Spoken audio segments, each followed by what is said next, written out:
वालेकुम। मैं आपकी अपनी ज़या चौधरी। मैं आप लोग को ये बताने आई हूँ कि जो आजकल की धुल्ले हैं, शर्मीली, नटखट, आंखें ना उठाने वाली, वो दौर चला गया है। ਹੁਣ ਤੇ ਧੁੱਲਾਂ ਪੈਂਦੀਆਂ ਨੇ ਇੰਜ ਕਰਕੇ ਤੇ ਫਿਰ ਕਰਦੀਆਂ ਨੇ ਅਸਾਂ ਤੇ ਜਾਣਾ ਸਹੁਰਿਆਂ ਦੇ ਘਰ असां ते जाना सहुरियों के घर। और तो और पहले दूध पिलाई होती थी, अब तो घूंघट उतार दे कहती हैं शीशा पिलाई हो जाए लेकिन प्लीज ग्रिप में भी शामिल हो। हमें सादा ग्रिप पसंद नहीं है। तो गाइज प्लीज ये चीज़ें छोड़ दे। हम लोग स्टेज पे खड़े होकर सिर्फ ये कॉमेडी करते हैं लोगों को हंसाने के लिए। हकीकत में हमारी लाइफ में ऐसा कुछ नहीं होता। हम पूरा धुल्लों वाला गेटअप करते हैं लेकिन सिर्फ आप लोग को हंसाने के लिए। कभी शीशा होता है हाथ में या और तरह तरह के, वो हमारे प्रॉप होते हैं। हकीकत में ऐसा नहीं है।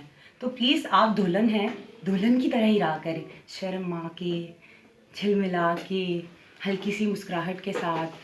और दुल्हन के लिबास में ख़ास तौर पे जो आप लोग नए से नए टिकटॉक बना रहे हैं, प्लीज़ वो ना बनाएं।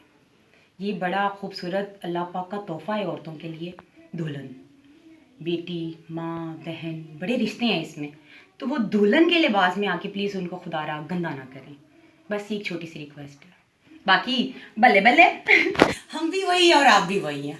आप हमें समझते हैं, हम आपको समझते हैं, आपसे हम हैं और हमसे आप शायद वो हैं जो हम सोचते हैं कि हमें ये देख के जाते हैं जो हम इनको बताते हैं कि ये ऐसे है, ये ऐसे है, ये वैसे है, लेकिन उसमें कुछ सच होता है और कुछ झूठ होता है। वो आप लोगों ने खुद देखना होता है। आप सच छोड़ देते हैं और झूठ को पकड़ लेते हैं, जिससे हम आर्टिस्ट नहीं रहते, गंदे आर्टिस्ट कहलाने लग जाते हैं।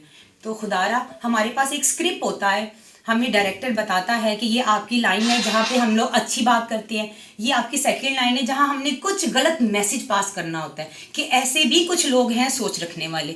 तो वो सिर्फ एक ड्रामा होता है, उसको ड्रामे तक ही रहने दें। आप अपनी पर्सनल लाइफ अपने घर के अंदर मत लेके आए। Thank you so much. अल्लाह हाफिज़।